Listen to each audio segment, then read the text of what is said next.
Right, it's time for another panel to talk about operating angels. So if you could spare a clap or two, I'd be very grateful if you could welcome to the stage Renaud Visage, Clémence Lejeune, Didier Valet, and the moderator, Itxaso del Palacio. She knew she was coming, but she took the time. You take a seat. You can sit down. You can sit wherever you want. Okay, yeah. Clémence is arriving now, I'm told. She will be jumping on at the stage. She will jump on any second. Okay. But yes. Oh, you've swapped it round. Okay, you okay with that? Yeah. Cool? You okay with that? Okay, yeah. I see. Yeah.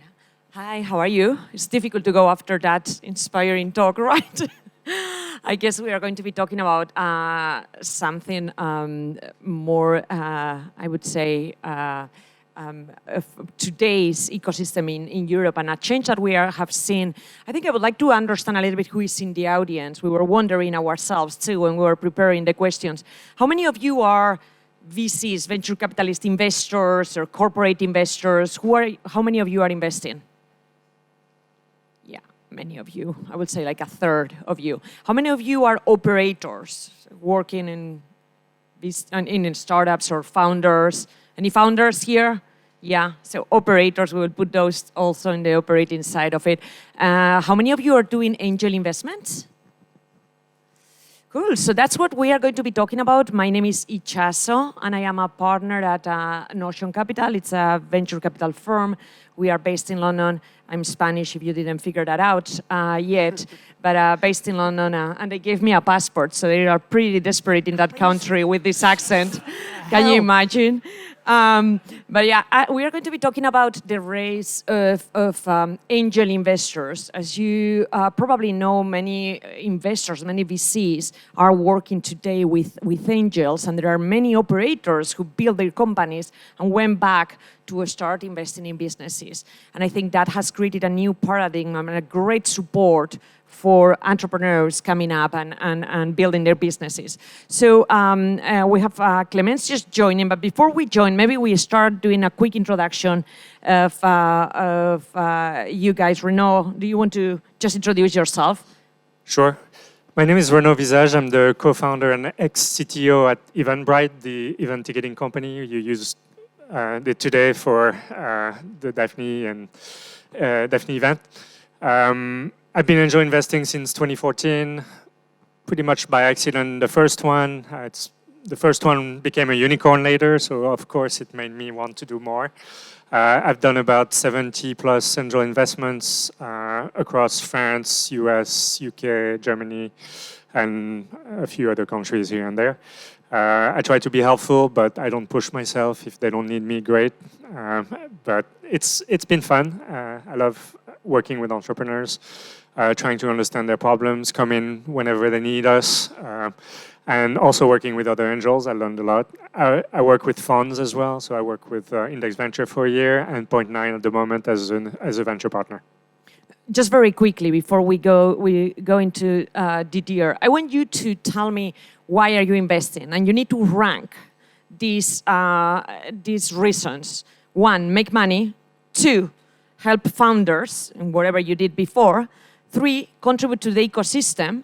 Or 4, or you rank them, it is fun, and I do it because it is fun. So make money, help founders, contribute to the ecosystem, and it's fun, in fact. I think at the beginning it was definitely to contribute to the ecosystem. I was coming back from Silicon Valley. I had spent a lot of years there.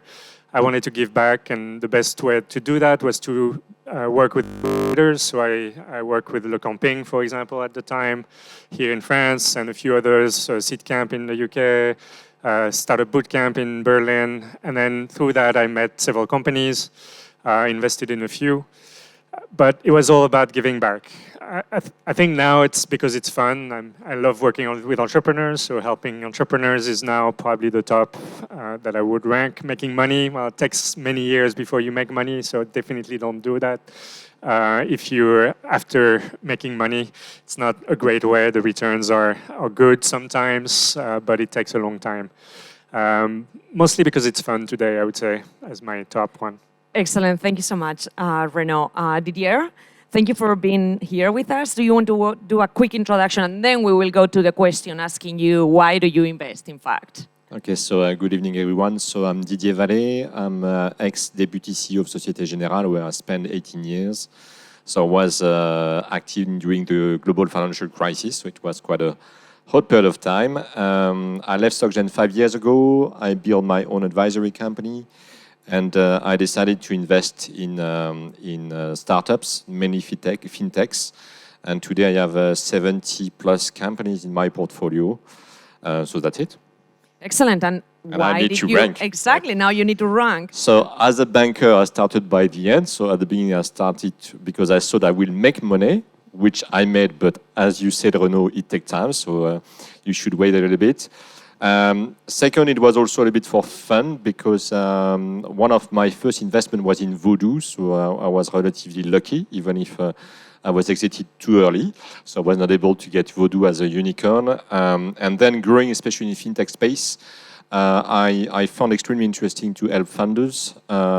With my background, maybe I'm not able to make the 0 to 1 or the 0 to 10, but I can help also in making the 10 to 100, having managed a larger company. And finally, also is to help the ecosystem. And I will anticipate one of your last questions, as currently I'm envisaging to launch a fund. Interesting, because contributing to the ecosystem was the first one for Renaud, right? That's interesting. And it's also interesting to see that none of you kind of prioritize the make money at the end of the day, but you invested in a unicorn and you invested in Voodoo, which are not bad investments, right? So that's very interesting. Thank you for that, Clemence. Welcome to the panel. Do you want to do a quick introduction of yourself? Yes, hi everyone. Sorry for the delay. So I'm Clemence. I'm an entrepreneur first. I'm the co-founder of Sorella. At Sorella, we built digital and in-person clinics dedicated to women, first starting in France. So we are opening our first clinic in January in the Paris suburb. So I started to invest as an angel investor a long time ago when I was quite young in some French companies. So it was about more love money than a real BA activity, putting 2,000 euros here and there. And actually, I found it extremely, extremely interesting. And when I came back from my experience in Southeast Asia, where I exited from a scale-up company, I decided, being back to France, to start investing. Maybe I can tell you a little story about that because it's really part of my story. When I came back to France, I decided to create that company on women's health, right? So I was a woman investor. I was not a repeat entrepreneur, not really working in femtech, so women's health, real estate. So I think you imagine what I faced, men, and men, mostly. Real estate is mostly men. Gynecologists who want to be, to work in startups, mostly men. Investors, mostly men. And I was here as a woman wanting to create a company in women's health. So that's when I really, really started to say, wow, the ecosystem doesn't work for that kind of situation.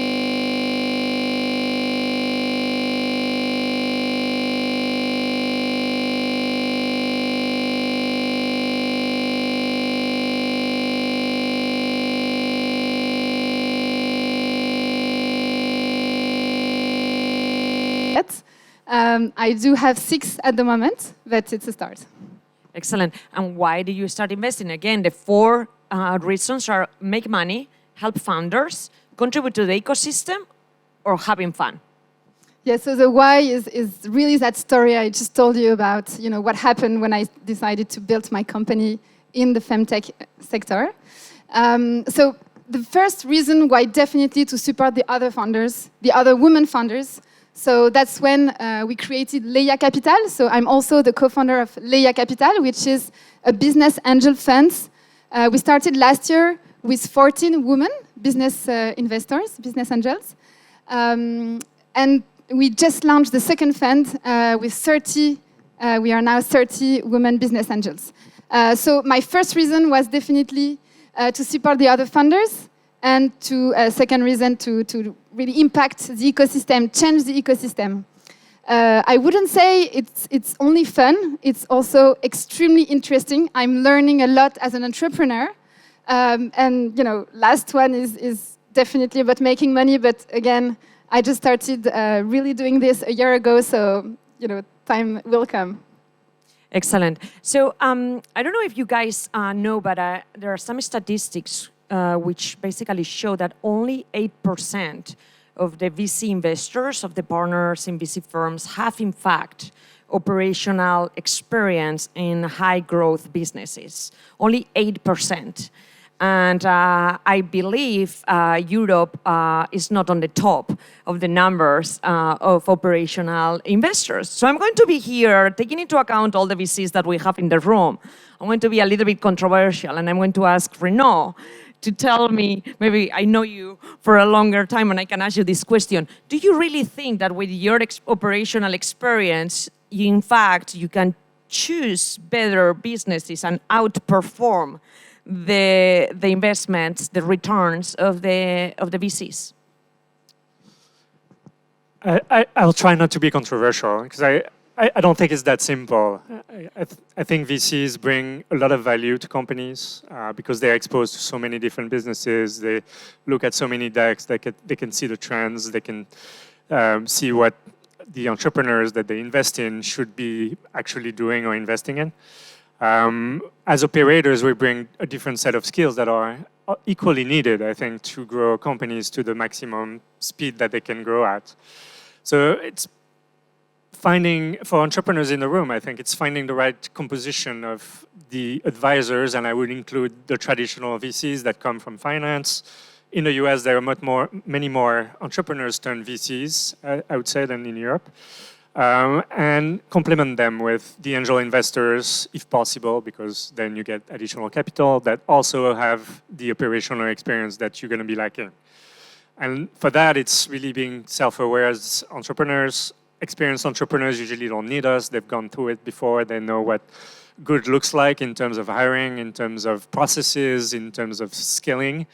The scale-up phase is tricky, I think, for a lot of companies. So I've been getting involved more and more on boards for scale-ups, which is also very interesting, a different exercise than angel investing when you kind of spray and pray in a sense, even if you get involved. Scaling up is hard.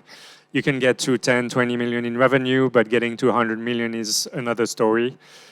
And that's where maybe I feel that having too many VCs at the table on your board is a big mistake.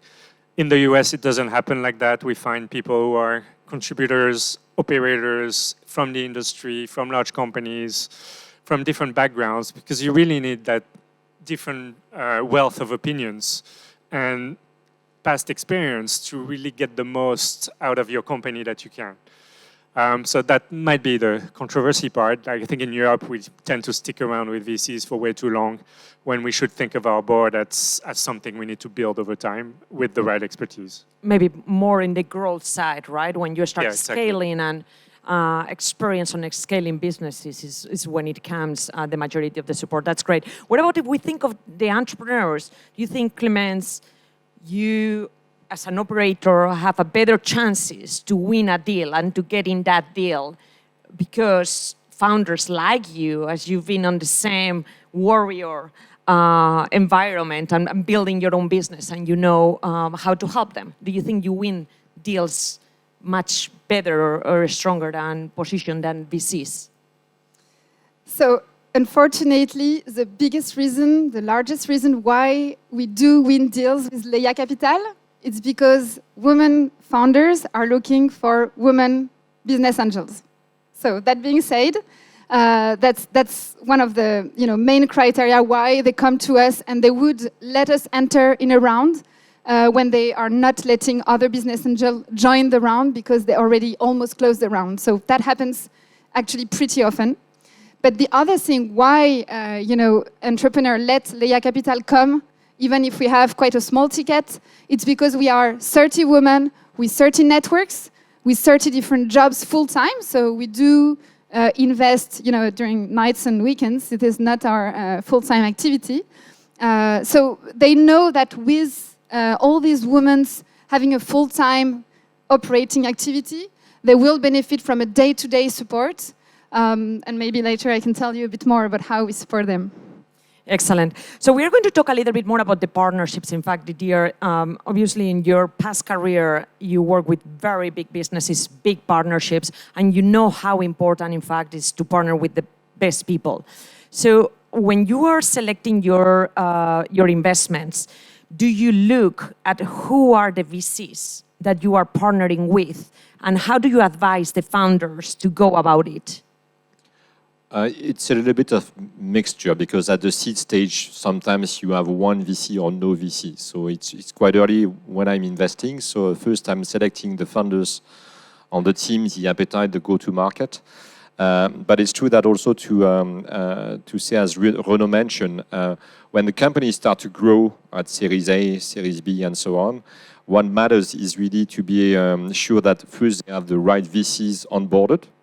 And second, that also at the board, and this is still a weakness of the VC world in France or on continental Europe, is not to have diversified too much the board. So it's still VC1 leading, then VC2 leading, VC1 staying, and another one VC dropping, whatever. I think that I've seen in a couple of boards that to have also some either business angel or former operators that are just there to teach and to grow and to mentor the funders is extremely useful. So that's also the type of balance that I'm looking for. And on top of that, of course, when you have an experience, as I had in large group and especially in financial institutions, is how to deal with regulator on one side and also on the large accounts, because sometimes also large accounts are key to help the company growing. Mm-hmm. And I'm just wondering, following with you on this, you said you have around 60 investments right now in your portfolio. How do you think about your portfolio construction? Or do you think about it in any way, right? No, but it's a question of first half is fintechs, where I think that can really bring value because of my background. The rest is more coup de cœur, so it could be I got electric bikes, I got a vertical in hotel SaaS, this type of stuff. And then it's more the sourcing which matters. So whether I can see that some other business angels that I know quite well, I've already selected or invested into. Of course, it can be brought by some VC partners. Of course, Daphne, I need to make the assistant and others. So sometimes they are sharing ideas because at the seed stage, they are not investing yet, and so it's a way also to share ideas.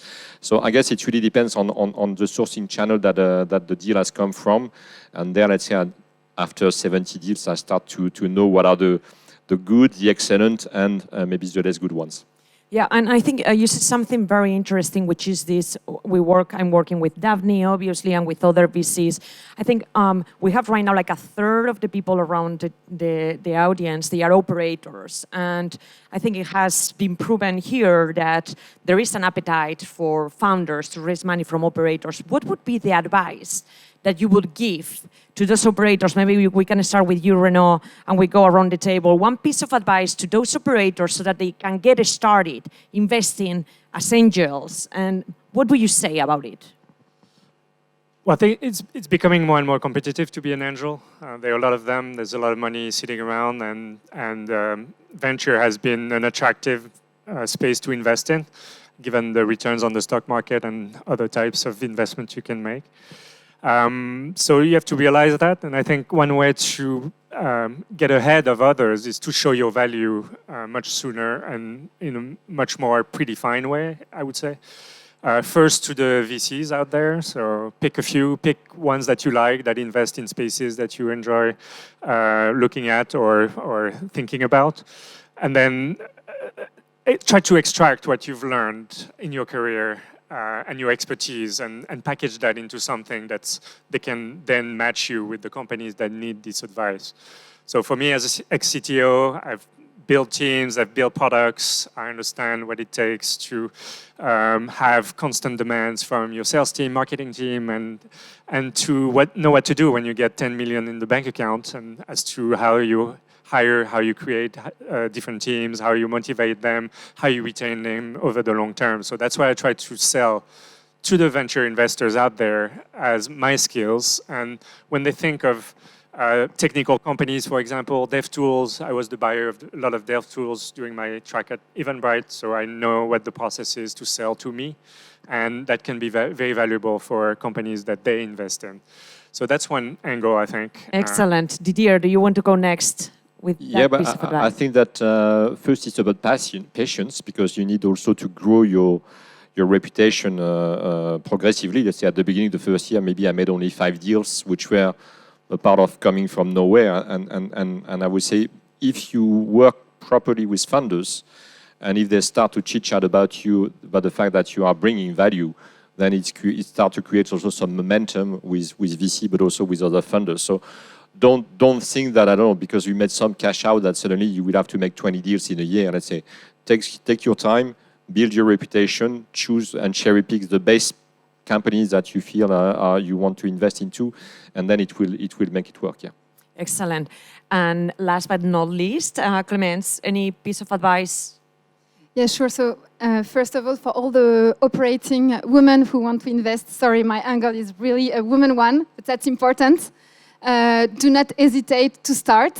You're gonna learn a lot, and you have massive experience that you don't even know that you can bring to founders.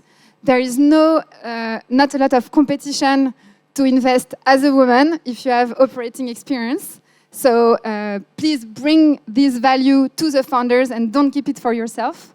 The other thing is that indeed, Didier, you spoke about coup de cœur. You become really a team with the founders. You're gonna go through a lot of adventure, up and downs with them.